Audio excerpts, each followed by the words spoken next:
জনাব মুহাম্মদ রাসূলুল্লাহ সাল্লাল্লাহু আলাইহি ওয়াসাল্লাম বলেছেন, কিয়ামতের ময়দানে আল্লাহর কসম করে বলছি, সেদিন জাহান্নামীদের ভীষণ কষ্ট হবে আর জান্নাতীদের জন্য অত্যন্ত আসান হবে, অবস্থাটা খুবই আরামের হবে।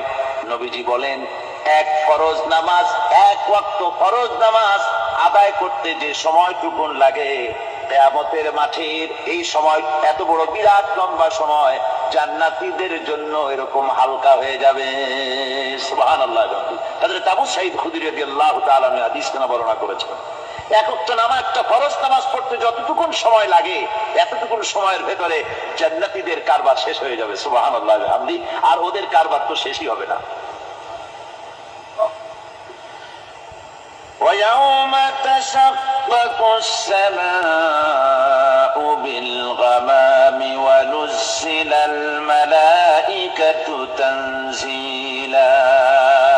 ওরা ফেরেশতা দেখতে চায়, সেদিন আসমান সমূহ বিদীর্ণ হয়ে মেঘ পুঞ্জ বেরিয়ে আসবে, আত্মপ্রকাশ করবে, তার ভেতর থেকে ফেরেশতারা ক্রমাগত নাজিল হতে থাকবে।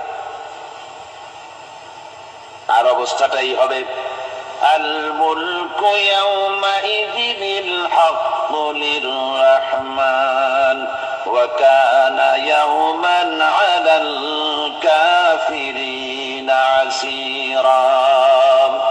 আর সেদিনে বাদশাহী হবে কেবলমাত্র রহমানের। ওয়া কানা ইয়াওমান আলাল কাফিরিনা আসীরা। আর সেই কিয়ামতের দিন, সেই সময়টা হবে কাফেরদের জন্য বড়ই কঠিন। এখানে কিয়ামতের কিছু কথা বলা হচ্ছে, কিছু আভাস দেওয়া হচ্ছে যে আসমান সমূহ বিদীর্ণ হয়ে মেঘ পিণ্ড বেরিয়ে আসবে এবং তার থেকে ক্রমাগত ফেরেশতারা নাজিল হতে থাকবে। আল্লাহর হাবিব বলেছেন, কেউ যদি কিয়ামতের দৃশ্য দেখতে চায়, সেজন্য সূরা ইযা শামসু কুবিরাত ওয়া ইযা সামাউ ফাতারাত, ইযা সামাউ শাক্কাত, এই সূরাগুলি যেন পড়ে।